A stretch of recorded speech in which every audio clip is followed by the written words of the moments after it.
Magandang araw po ulit sa inyong lahat. Si Jigs Garabeo po ito ng Slat Communications, and meron lang po akong kaunting gustong ipaliwanag tungkol dun sa pagkakahirang ng bagong Department of Agriculture Secretary na si Francisco Tiu Laurel.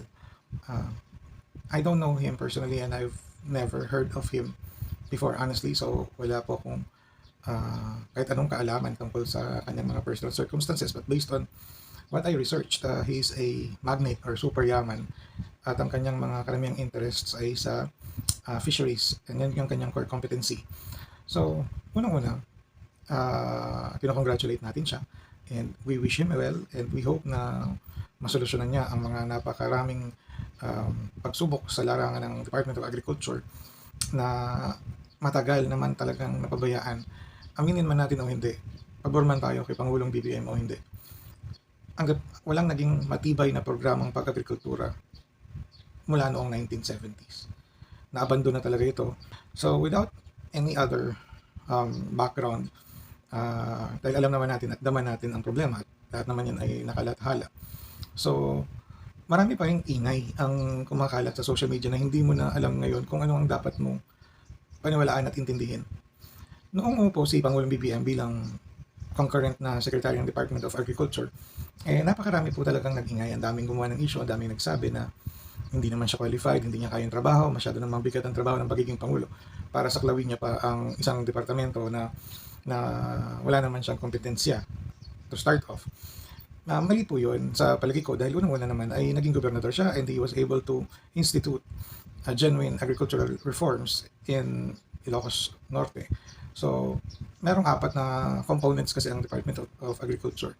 Unang-una yung fisheries, ikalawa yung crops, ikatlo yung livestock, ikaapat is yung therefore fisheries, livestock, crops, and forestry.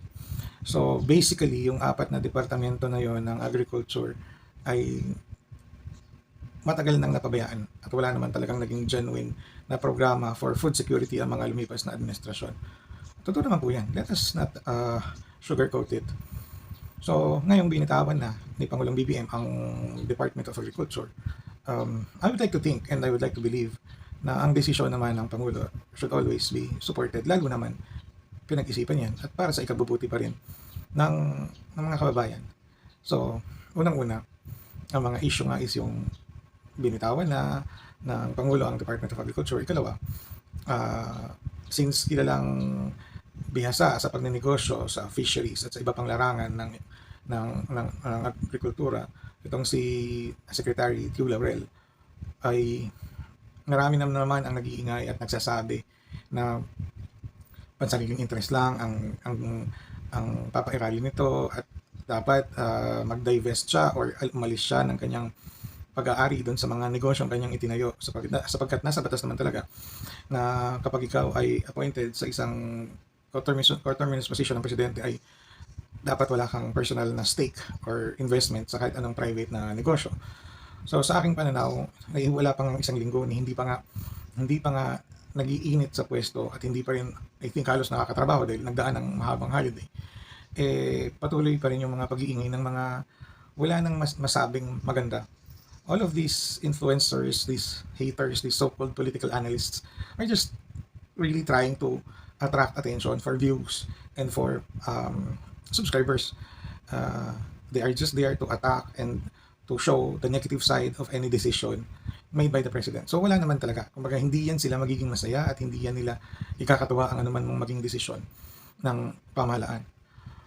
Unang-una, hindi naman talaga nila sinuportahan si Pangulong BBM at hindi nila ito susuportahan. At kung dati ay sinuportahan nila ito, nasa ngayon ay iba na ang tugtog ng kanilang mga sinasayaw at bumalik na sila doon sa nakagawian nila at nakasanayan nilang mga pinoprotektahang tao at pansariling interes lamang. So, they will really not like kung ano man ang gagawing desisyon ng pamahalaan.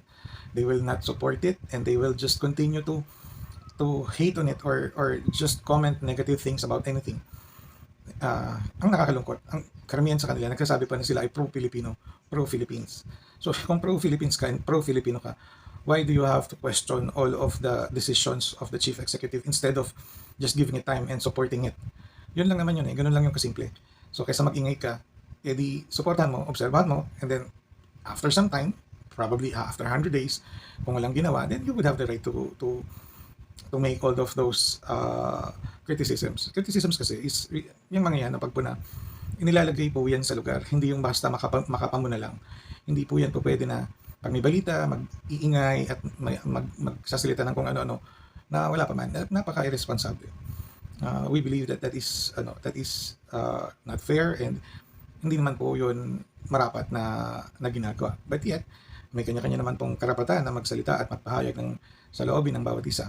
It's just so sad na imbis ang focus nating lahat ay nandoon sa pagtingin kung paano na tayo makakatulong sa ating pamahalaan, ang nakikita ng iba ay magpakita ng kamalian at ng mga tingin nila na mali at tingin nila ay dapat pansinin at batikusin. So, karamihan naman, wala na namang sense ang mga sinasabi nila. Kung titingnan nyo at susuriin ninyo, nakakatawa na lang. Wala nang konteksto. Yung iba kung saan-saan hinugot. Merong mga nagdidepensa pa sa kung ano-anong mga maling paniniwala. Like, some of the influencers, they are saying that they love the Philippines, but they are advocating China. Pro-China sila. And nagwa-warmongering, and then all of those na instead na gamitin ang kanilang plataforma para maipaliwanag ang mga bagay-bagay, nagdudulot pa sila ng further confusion sa sitwasyon. So itong move na to ni Pangulong BBM na ibigay ang Department of Agriculture kay Secretary Chu Laurel ay isang magandang development na dapat nating antabayanan at tingnan natin ang kakayanan at ang magagawa. Because hindi naman din siguro, kasi parang sala sa init at sala sa lamig po yung mangyayari. Kapag hindi bumaba sa DA, may question. Kapag bumaba sa DA, may issue. Kapag nag-appoint ng expert in a certain field of agriculture, may issue. Sino po ba gusto nilang umupo bilang Department of Agriculture Secretary? Yung iba na mga makakaliwa na paniingay lang naman ang alam?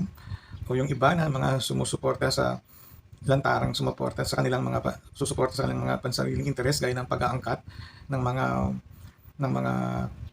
produktong agrikultura gaya ng bigas, gulay at isda. So para sa akin, it's too premature para dito sa mga pag-iingay na ito. Let's give Secretary Francisco Tiu Laurel the chance to prove his worth and his mettle dito sa napaka-importanteng departamento na ito.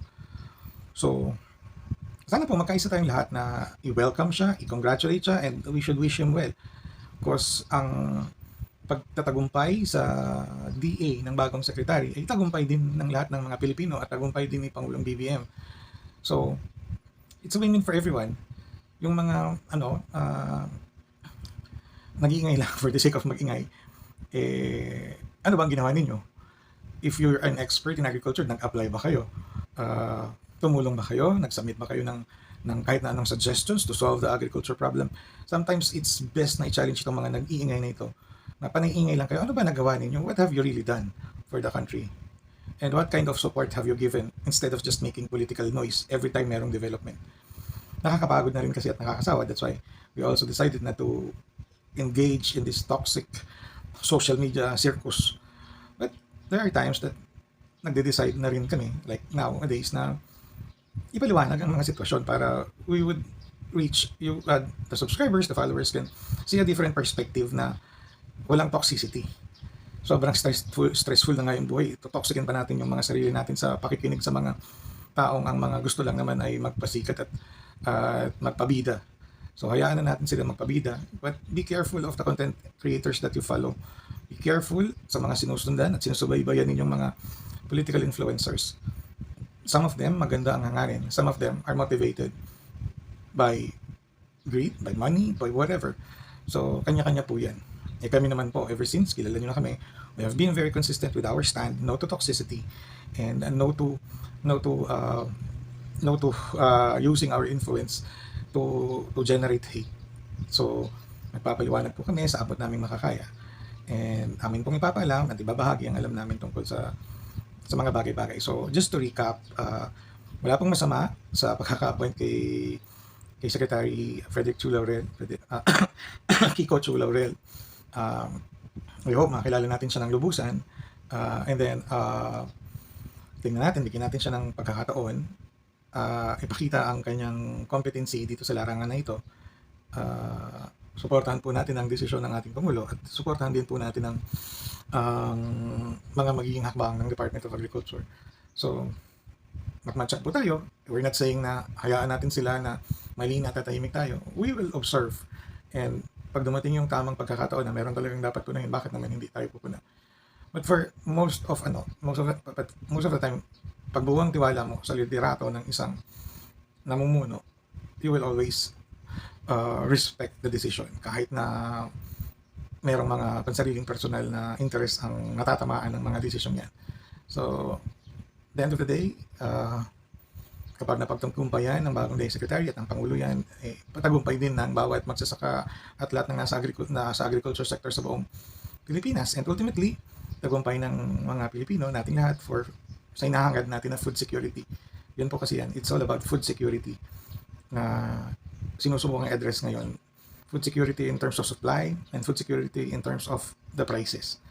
So, let us see. Hindi naman po nagpapabaya at kumikilos naman ang ating pamahalaan tungkol dyan. So, muli po, happy Saturday po sa lahat, and we hope that we are able to explain why the new DA Secretary should be supported and why President BBM and his administration should be supported. The 31 million mandate is no joke. So, sabi po, mababa ang survey ratings, but political decisions really, or decisions of the executive, would always entail na gastusin niya yung kanyang political capital on certain issues. So ano po yun? So briefly na lang. Ang mga desisyon ng Pangulo, maging popular man o hindi, sa karamihan ng tao, maapektuhan ang kanyang political capital.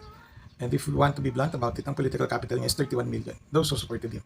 So, there may be fluctuations na for those na nagagalit sa mga nagiging polisiya at aksyon, nababagalan sa mga resulta, there would always be people who all would now, again naman, on the other side, be appreciative of all the efforts, lalo pag sila ang nagbe-beneficyo directly sa mga ito. So, yun lang po. Happy Saturday po ulit. Happy Sunday po ulit, ulit sa inyo. Blessed Sunday to everyone. Until next time, Jigs Carabeo po ulit of Splat Communications. Thank you.